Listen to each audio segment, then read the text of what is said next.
Well, we'll see whether it is going to work out once again, as Karma's going to be banned. Legacy just get rid of it. Don't want to see that one at all. Vladimir, of course, on the red side, generally banned away, as Gragas once again going to go. Legacy not looking for that first pick of the jungle. We'll lock something else down, as Jin is going to be the second ban here from the Chiefs. So Karma, the only new one to hit the ban list, and Gnar is going to be taken away, and I love this. Get rid of what beat you. And this is entirely adaptive from Legacy, yes, but note which champions are still available, and a lot of the focus of game number 1 was actually on that middle lane. So now Talia stands present. The Chiefs have to decide what they want to actually ban and what's worth it. And LeBlanc's there as well. Of course, Swiffer has almost everything up his sleeve. As Gangplank once again going to be the final ban. Chiefs think, well, happy for the game to go, very similar to last one. As Tali's going to hover the Teemo. Korea Male Piazza goes completely ballistic, but that's going to be the Lucian locked in. Tali takes away King's picker. It's now Spooks and Swiper doing their general hovers, and we'll see what the Chiefs decide to lock away here for their first round. Yeah, so we'll wait for them to move towards perhaps the Alawi and then change to the actual champion that they want to be. The Chiefs never cease to impress. Poppy, whilst it's being hovered, we do have to highlight this. It's a fantastic pick at the moment. Yeah. Swiper has been grinding it in solo queue, and it will be something we may see in this best of 5. We can see Swiper now thinking about the Trundle, sorry, not Trundle, Maokai. I was going into my next point, which was the fact that Legacy are able to pick up that Trundle if they want to. Subjugate, of course, fantastic. I would love to see the Poppy, however, because Swiper's always been a brilliant tank player, and full tank Poppy in this meta at the moment is brilliant. Yeah, it absolutely is. Not only that, Spook's probably going to pick his own champion here unless they go the support route. Oh my goodness. Make your mind up, Swiper. Spooks as well. There's Talia locked away. Swiffer's going to grab his champion in the mid lane. It's been a while since we saw it because it's so oppressive. Spooks locks away the Rek'Sai. Carbon will see what he does. And that's dangerous. Legacy do have answers to the Talia. If they wish to have a wave clear, they could go for the Victor. If they want to kill the Talia, they can go for the Cassiopeia again. It wasn't that bad. The beauty about what the Chiefs have right now, though, is that Talia is taken from Choose as much as it is taken for Swiffer. That's what I love about these two mid laners, because the Cassiopeia as well in the last game felt like it was taken from Swiffer, and then you're like, well, Choose has definitely played a heck of a lot of it, is fantastic on the champion, has looked to carry on the champion as well. Now Legacy do lock away the Braum, so the Lucian Braum bottom lane is going to be coming in here, and there's the Shen for Tali on the top side of the map. See what Swiper is going to take into it. And it was King that said Chiefs are 4 supports and a carry. Right now it looks like Legacy are 4 supports and a King. Yeah. So very much a similar identity to what he believes the Chiefs are. Does look like a lot of the onus is now going to be on King to step up massive. And a lot of global power here out of Legacy at the same time. So that Stand United going to be very effective. We'll see whether Choose looks towards something like a Twisted Fate, which would just, that's mostly me getting excited because I love that pick in the hands of Choose and Legacy when they play as a unit. Legacy at their height almost felt like a hive mind. They were moving so well together around the map. And we'll see whether they can get back to that because they need something to go right for them. As Swiffer going to lock away the Trundle. Could be for Swiper on the top side, but it's not, as Ejim's going to take it into the support position, and there's Maokai for Swiper. Oh, hang on a second. Would this be support Maokai? Or am I mental? No? Okay. Got excited. Once again, Teemo with the hover. Everyone really wants Teemo. Yeah, no one really wants Aatrox, which is sort of unfortunate. You know, the beauty of Teemo is that everyone's like, yeah, Teemo, and then he'll lock it in, everyone will freak out, and then they'll do nothing for 40 minutes, because all Teemo does is just play shrooms. He does. He can split push as well. I mean, the 1v1's okay. I'm not even going to talk about it, as now Kuden thinking about what they want to do. 23 seconds on the clock now for Legacy to round out their roster. Still a jungler to be picked up and a mid laner here for Choose. Could be the Victor with the Graves, perhaps, if they wanted to bring that back. The Gragas is banned. Rek'Sai's been taken from him. Well, this would be a lot of single target lockdown. 2 seconds to go, Legacy. Come on, guys. That's the Nidalee, but it is going to be Malzahar for Choose in the mid lane. Weren't expecting to see as much over the Void Master himself, just with the fact that that passive has had its duration lowered so much. Yeah, and he's also into a Trundle that can take him out of the ultimate if there is no spell shield there, which is basically never there anymore because it only lasts 0.25 of a second and the cooldown has been increased. Malzahar not the best champion, but look at what Legacy have actually put together for themselves as a team. Yeah. And that's why the Malzahar is picked. Lucian can stand behind him. Literally everyone stands behind Braum. And they've got the Shen ultimate to protect the person doing damage. This is all about ensuring the King is massive and that he can hard carry. An incredible single target lockdown as well, especially from that mid lane. As we talk about Malzahar either being used for damage in these situations or just lockdown. And with an Italy, she just does so much damage, especially at the moment. You saw the clip from Carbon. This guy, very, very practiced now on the slight tweaks to how you play around on this Italy. Wow. Oh my goodness. Shout outs to Raid here on the analyst desk. Raze picking up the Cogmore. That's ballsy. Yeah, it is. He's just picked Cogmore into a Malzahar Nidalee, a team composition designed to kill single targets, and he's made himself the single target. This is terrifying. There is a beauty behind this pick though, is that the way that Legacy want to play this is to have Chiefs come at them. And by coming at them, they will kill the tank, they'll take out the front line of the Chiefs, and then work to the back line. If you do that against the Cogmore, you lose that fight. Yeah. It's going to be so dependent on Raze and his positioning as well. And one of the reasons why Raze is such a good player is because his positioning is brilliant. He's a Jhin player. Always needs to be as far back as possible, but he's one of those guys that's able to get even those bullets in there and get the work done. And Swiffer as well, he's on his Talia, and Talia does a heck of a lot of consistent damage, but they still are a two-threat team. This could be scary. They definitely are. So the Chiefs have a relatively high amount of damage from those two carries. The rest of the team are just tanks there to facilitate, but the opposite side of the rift is still single target and deadly. Certainly is. And Legacy have changed it up almost completely. Of course, King still on the Lucian, but this is a big change, and I love it out of the team. And we want to hear from you. You need to be getting behind Legacy right now.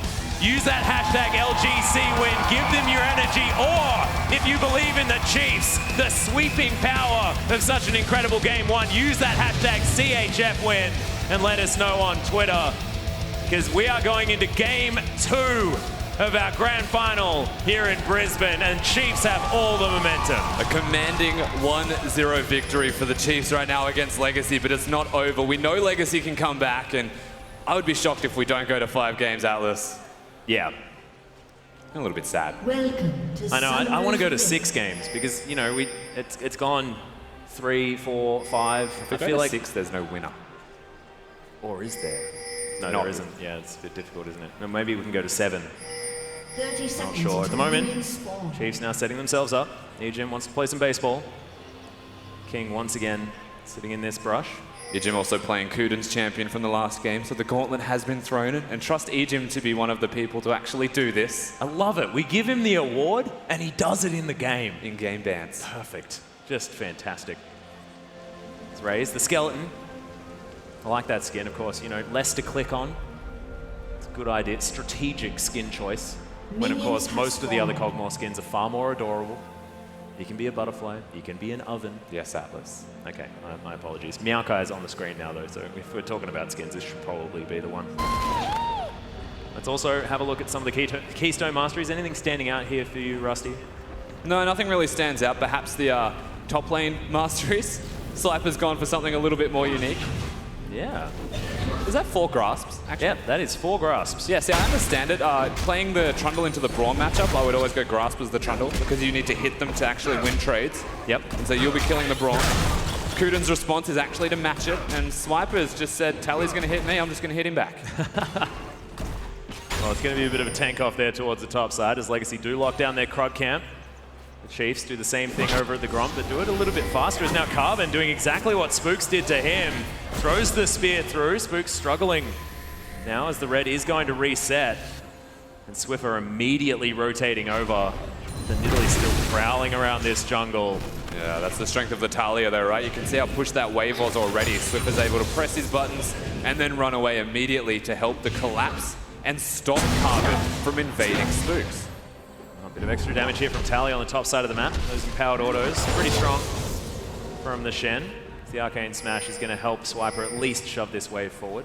Yeah, it's not where he wants it to be though. Tally does have control of the lane at the moment. Whenever the taunt connects, the auto attacks come out of the Shen.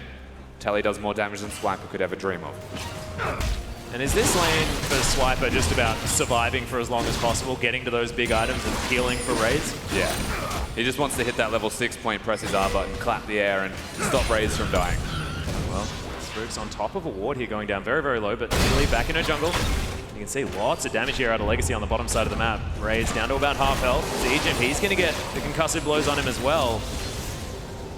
Very different story now for Legacy. Yeah, lots of damage. The difference between these games is the lane control that King and Kuden have got.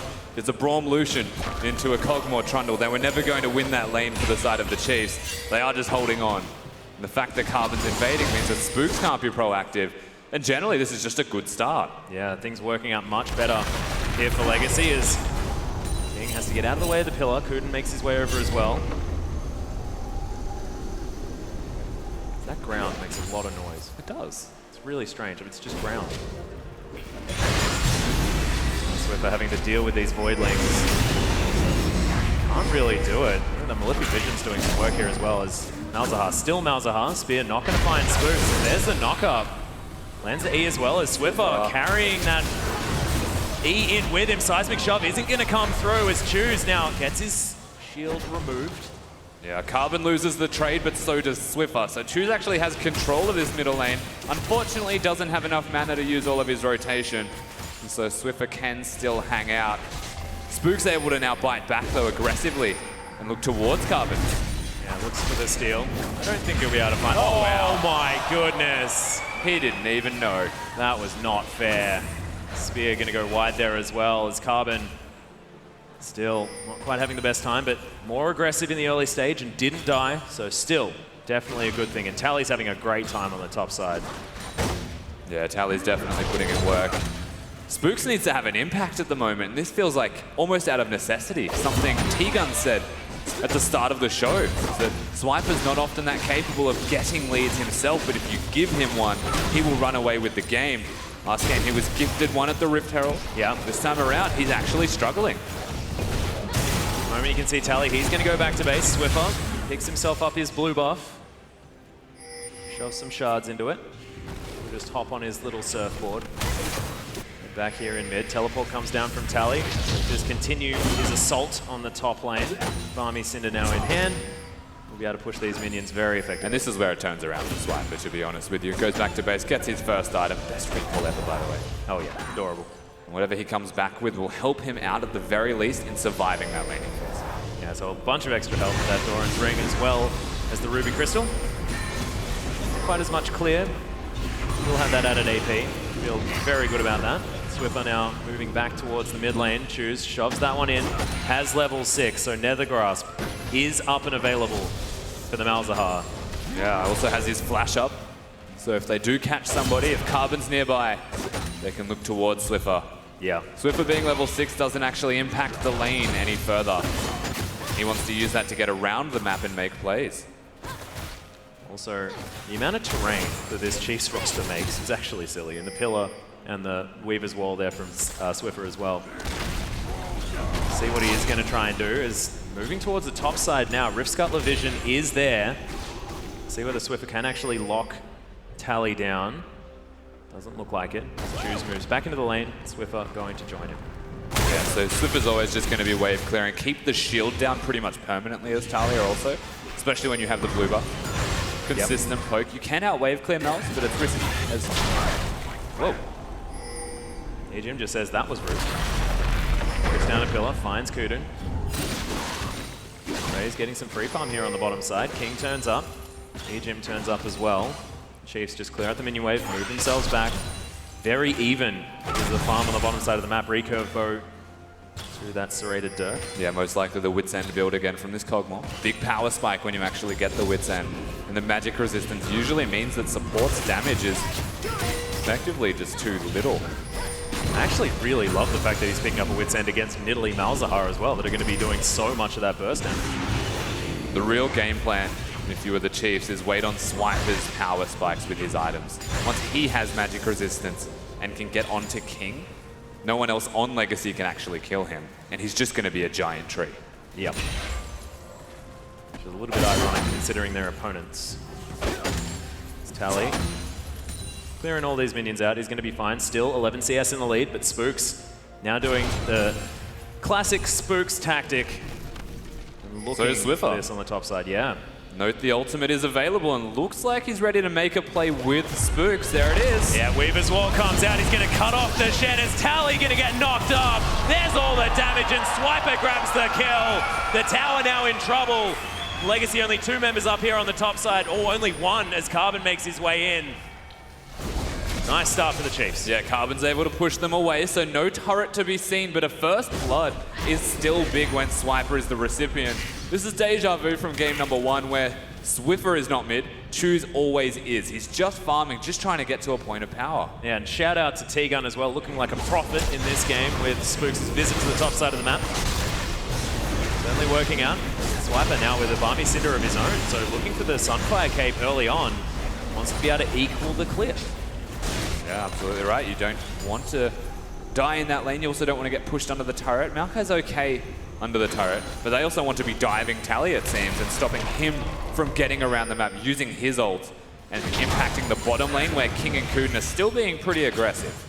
Yeah, do you feel like the, I guess, armor focus early on is a good idea here if he is going to head towards that Sunfire Cape, or do you think now straight into the Spirit Visage, get that sap magic working out better? He could go towards just the Spectre's Cowl and then into the Sunfire Cape if he chooses. Depends what his goals are going to be. If they're going to use his teleport to rotate around the map, find some kills as a team, which is a risk because remember, Tally on that Shen has a more immediate impact in any fight that breaks out.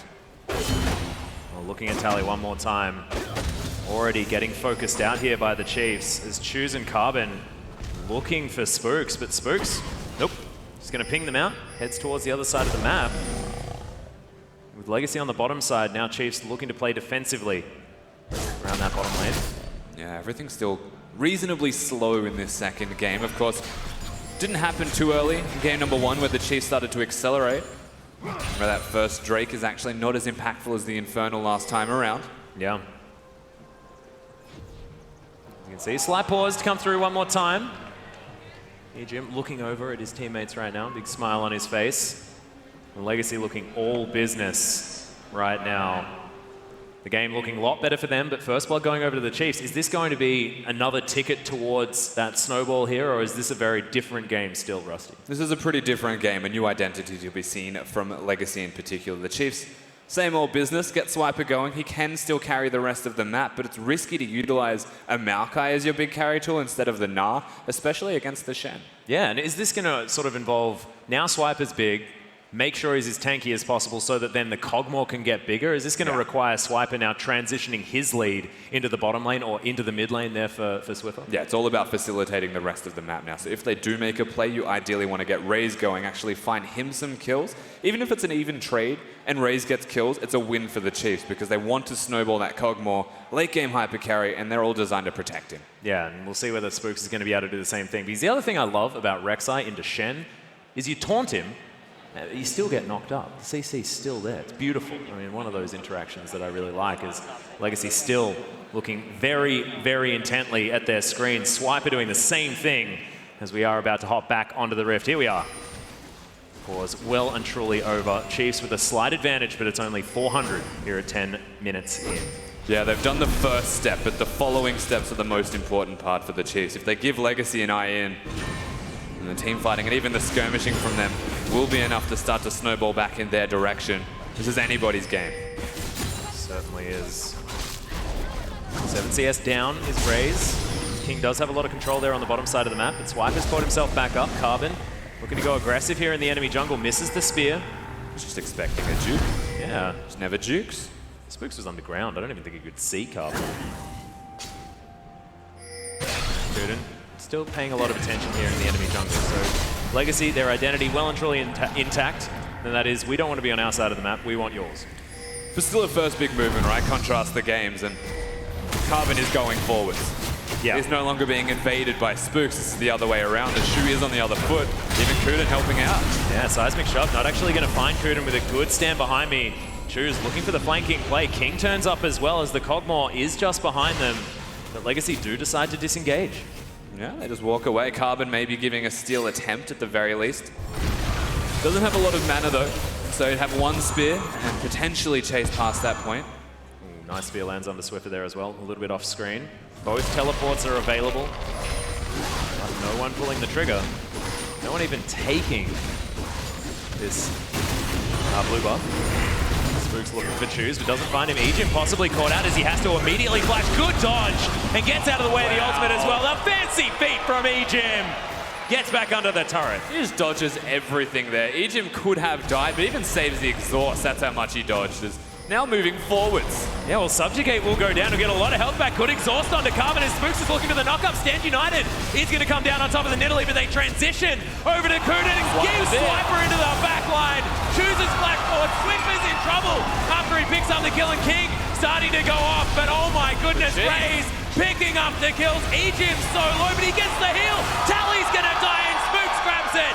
Chiefs now 4-1. Incredibly clutch from the Chiefs there. Swiper gets into the backline at the right time. Nothing to be responded for by Legacy. They were close, though, to getting all of those kills. Carbon still pestering around the pit. Ejim. Oh. Ejim. Okay. Just Wow, doesn't look die. at King's Tribute. That is such a busted passive. So much health back as Carbon couldn't find the spear under that dragon. It's actually a really good point, though, right? The Trundle just does not die in these fights. Look at how low Ejim gets consistently, but if anyone dies near him, he'll get health back without fail. Swipers W times with the flash. Because Swiffer's able to get in there, they are able to take him out. Deep from King and Choo-Choos. They were trying to protect each other, but didn't have the team because they'd all flashed to safety. And Chiefs are able to then separate Legacy and just run over them. And the double seismic shove as well from Swiffer in amongst all of that chaos was just so incredibly impactful. A lot of minute details really giving advantages to the Chiefs right now, who do manage to pick themselves up the Cloud Drake. And once again, we got Clouds and Fire, Rusty, as the next one's going to be that Infernal. Oh, Swiper. Possibly trying. Yeah, well, let's see whether he can actually get the ultimate down in time. No damage reduction to come in just yet. Wow. Good knockback. Oh my God! Goes 1-for-1 underneath the turret, and the minions are all dead. They can't keep pushing. It's still good for Legacy getting a kill onto King, but that's massive from Swiper. Able to make a play like that. Gives a lot of time to the rest of the map to be able to push. Raze in particular, working on that top side of the map, as it looks like a battle for that first turret. And this tower is a much healthier state, so it is going to be Legacy that do take that one down. King grabs the first turret blood. There is going to be Raze picking up the turret for the Chiefs. So, slight advantage there for Legacy. Claw themselves back. 1,000 gold. Going to be the lead. Bonus gold to be seen from Legacy naturally will help them out, but the Chiefs are still in the driver's seat. They're only 2 to 5 seconds behind in that tempo, thanks to Swiper, honestly. If he was still alive, he could have teleported top lane and sped them up, but he did his part. Yeah. Managing to get that kill, definitely good. 2, 1, and 3. 100% kill contribution here for Swiper, who had a great game 1 and is looking to push it through now once again for game number 2. The big Swifts is come to play here at Brisbane. Food and Carbon to clear up this mid lane that has been shoved in. Swiffer, going to head home.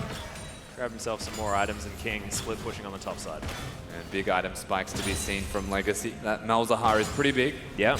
Nidalee still farming well enough, not exactly doing what you would expect from the champion though against the Rek'Sai. Actually behind in CS. Spooks has gone for that full Tiamat.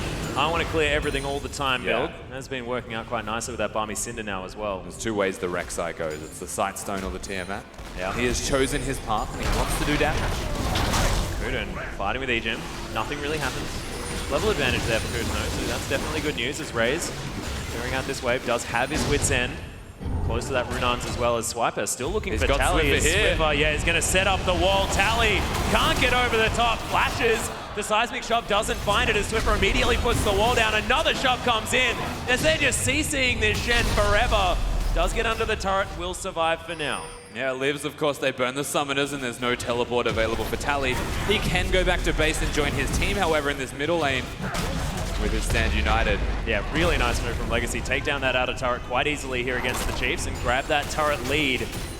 Not quite the gold lead, but opening up that map is fantastic for this team. But the unfortunate thing is by having an extra turret still being behind in gold, it's a sign for what could happen if they lose the next skirmish or the next big trade. She's still in the advantageous position. Yeah, Legacy not out of the woods just yet. Spirit Visage almost there. The Swiper as well, speaking the woods. Heading back down for that 1v1 with Tally. His Spirit Visage has been completed, however, so not going to be doing as much damage to him is the old Swiper.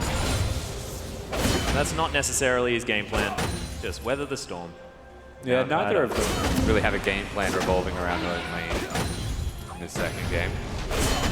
Yeah. Ray's still massively snowballing. He's a Kog'Maw after all, and Legacy has sculpted themselves a design around King on that Lucian. It's a mechanical battle between AD carries, and both of them think they're the better of the two.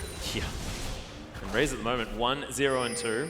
2-1 and 0 though for King, so a little bit of extra gold.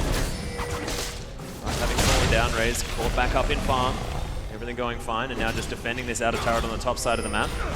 That's such an early QSS as well for Swiffer. Yeah. He does not want to die to that Malzahar. All right, Nethergrass was going to be a big option, especially now that that wave has been shoved through. Might have thought that, look, if I'm going to move up in this lane, I need to not get stunned.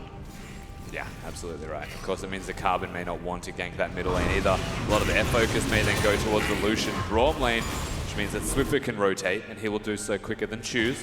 Also means that Spooks can be there to counter gank if they look towards that. It all comes down to that timing as well. Get blue buff and maybe look towards the Drake and make a play around it. For the moment, the 2v2 lanes on the opposite side of the rift. Yeah.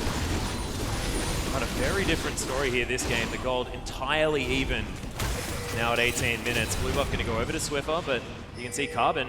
I mean, I think they've lost one blue buff so far this game. Bottom lane's now recalling. Most likely going to walk towards the Drake area. Oh, Spooks, you cheeky devil. What is... Spooks is a mastermind of the steal today. Yeah, he's ready to go. Yeah. If you're a shop owner here in Brisbane, probably watch out. Sam Brawley. Just, you know, bear it in mind. If he walks in... Yeah, well, anyway. Dragon, going to come back up right now. It's an Infernal Drake, and Chiefs all moving over to it. Don't want to let this one go. Of course, want to play around the spears coming out of Carbon if he can connect onto a priority target. They don't have heals on the side of the Chiefs, but the Chiefs' response is to not wait around to get hit with spears. It's actually just go.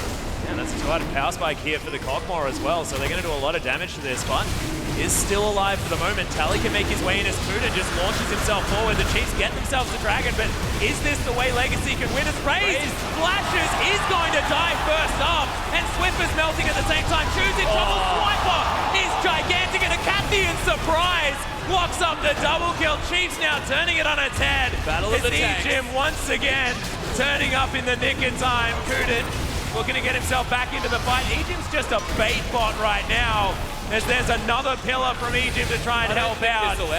This is ridiculous. Tally just shields himself up again, gets the W as Swipe. Oh, that was amazing.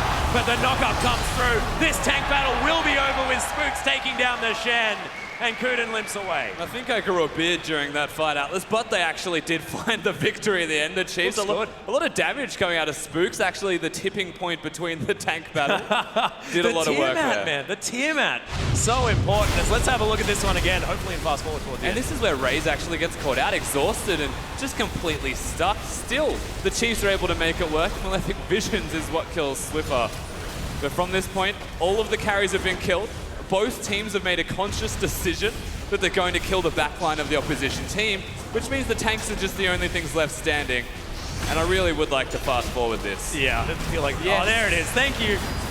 Thank you very much. As they pressed their buttons and stuff happened, and Pally died. Yeah, lots of buttons. Oh, and here's another fight. As Kuden's going down extraordinarily low. Swiffer grabs that kill as King culls over to the side. As Ejim once again still running forward, flashes out of the way. I don't think Drew's got the Malefic Visions on. And the Trundle once again survives. Swiper is sort of in no man's land, but Swiffer's going to flash over. King gets destroyed, and Raze grabs it with his massive range on the Living Artillery. Coincides with a 20-minute potential Baron that they have straight up kicked off at the moment. There are 3 people dead from the side of Legacy, but the Smite is standing. Yeah, Carbon looking to get himself over there. Swiffer taking a lot of damage from the Malefic Visions. Choose is still a force to be reckoned with and has the ultimate, but this Baron going down very low. There's the Subjugate as Carbon looking to pounce himself in there. Lots of damage as he can't actually get towards the pit. Low health bars. Ejim's about to do this 1v1 and grabs it off the back end. Choose now struggling as Raze looking to head back home, and the Baron falls in favor of the Chiefs. Ejim will die finally. Jeez, thank goodness for that. Ejim shows that he's actually a human after all, not a god, and does go down. But he's definitely a troll. Yes.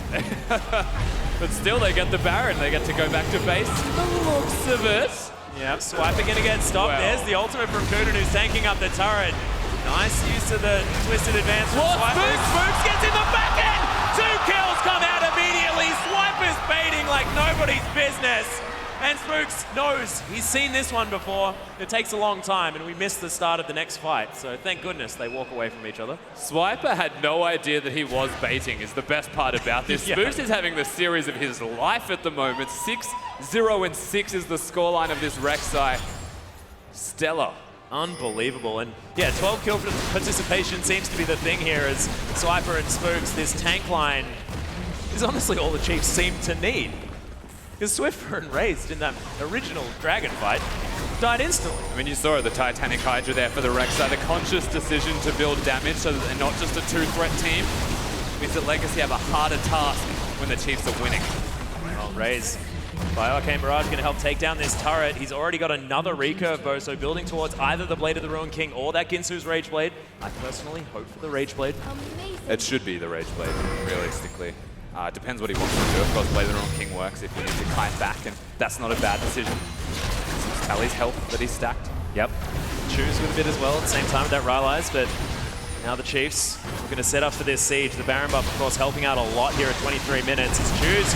No shield, has to be careful as the Voidlings are spawning. Big knockup as the Weaver's Wall comes in. There's the exhaust down on the Malzahar, and he's going to fall. Kuden's going to die, and that split of the fight was beautiful from Swiffer. And Swiffer didn't stay on his wall. He accidentally, I think he got stopped and got off the wall, had to walk the long way around. Just shot a wall at them. Such a good ultimate that they still win a 4v5 basically because they were trapped, base broken.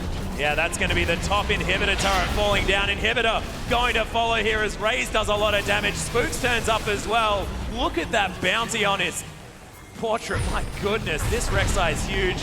There's the coordinated backs. Hey, it's the Olympics. Oh, Ejim's like, oh, come on, guys. That was embarrassing.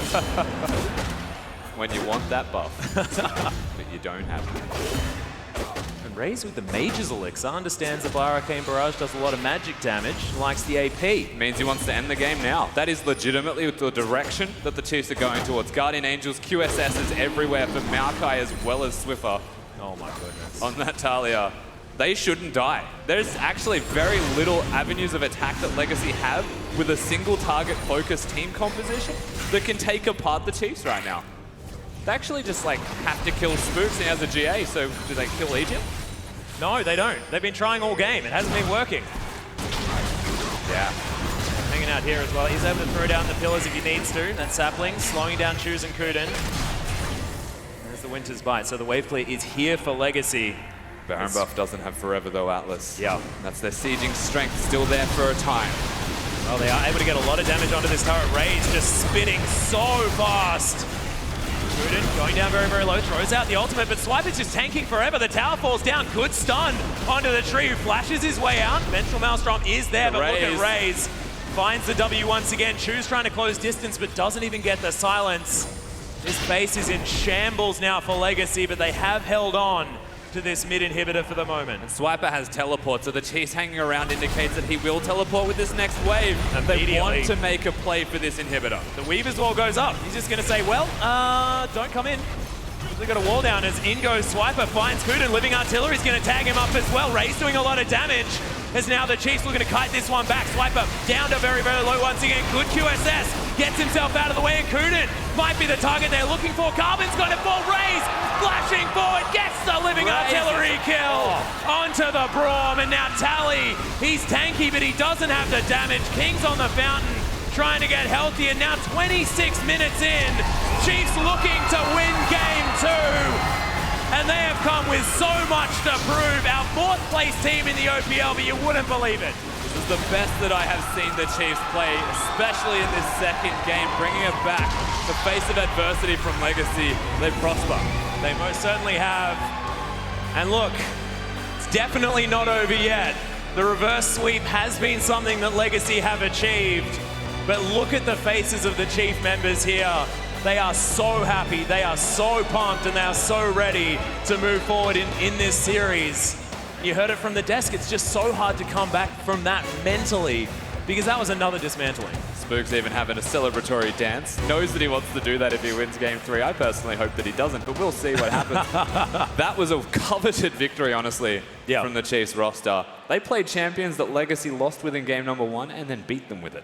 And Agent's Trundle, I just want to reiterate, the fact that he embodied the fact that he's a troll is so important because that was just ridiculous. Him skirting around fights, honestly orchestrating where Legacy wanted to go. It shows a lot of comfort from Chiefs as a whole, knowing their health bars, knowing how much they can allocate towards fights and playing on that, literally the edge of winning or losing that game and doing it successfully shows that the Chiefs are here to win. Yeah, they most certainly are. But ladies and gentlemen, let's throw it back to the analyst desk to break down the second Chiefs victory. Thank you, Atlas and Rusty. Well, we are back here at the analyst desk. Chiefs up 2-0. Tigon, I mean, are you feeling like your 3-1 Legacy win prediction might be a little bit impossible now?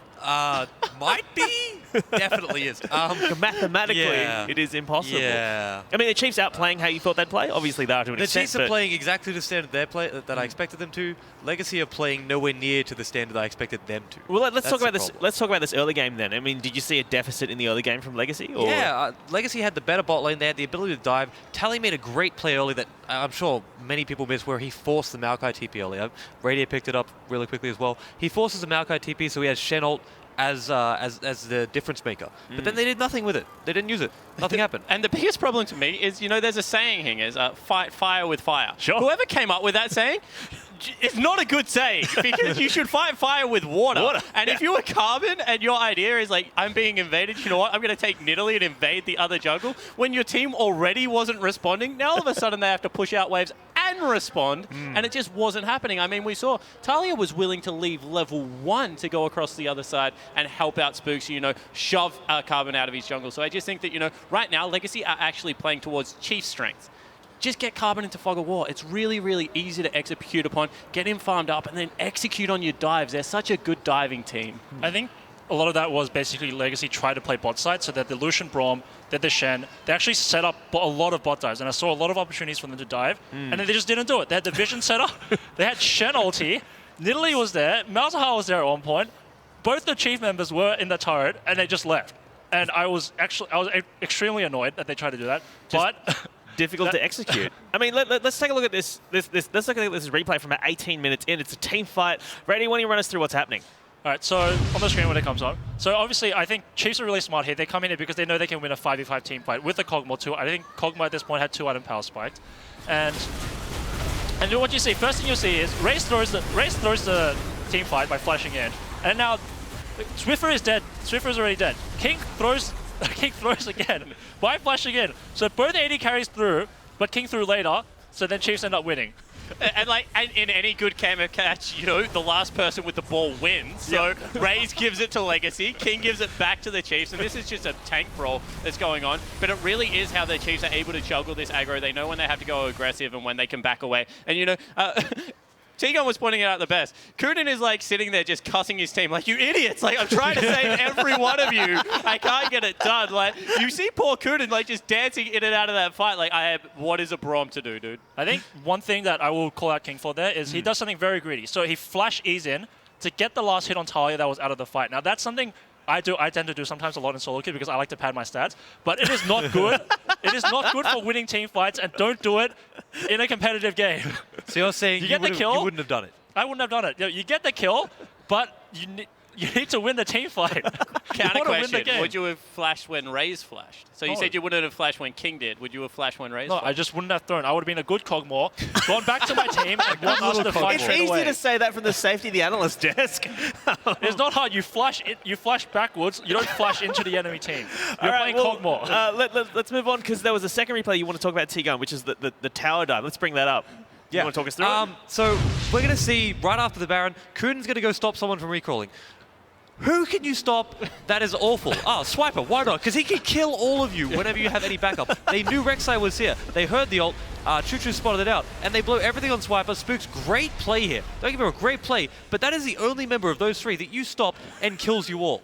You know what? That makes Swiper look really good, but let me tell you, that was not Swiper. That was Spooks. That was all Spooks and a bit of Kuden. But maybe you give Swiper Swiper some. Maybe he taunted there and baited it out. You never know. Yeah, maybe. no, he was yelling profanities across the stage. He's really really smart beat his tactical chest a little play. bit. At I the like same it. time, we have to give a lot of credit to Spooks this game. I think Spooks has shown that he's actually can play two very good styles. Game 1, he's being very proactive, tracking Carbon. When Carbon wants to be an aggressor in this game, you saw that Spooks was doing the exact same thing. He's placing out his wards, he's stopping these turret dives, he's kind of playing that facilitator role, and he often gets overlooked for this. I think that Spooks is in the right part of Summoner's Rift more often than not. When he mechanically misplays, sure, he looks a little bit silly sometimes, but more often than not, at least he's there. A lot of the Chiefs early game, you see that Spooks is actually there in some sort of extent where he's getting vision or something, because Chiefs play very methodically. They always set up for something, which always lets Spooks be in the right place at the right time, and I think that's what you saw that game.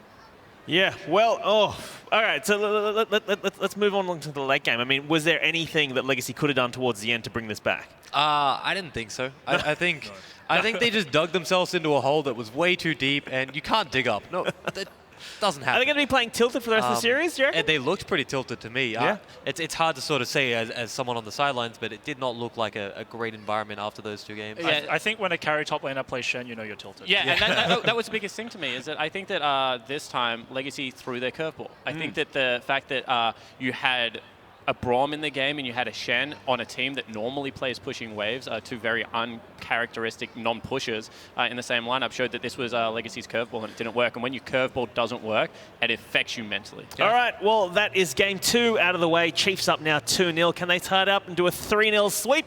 We'll be back with game 3 right after this.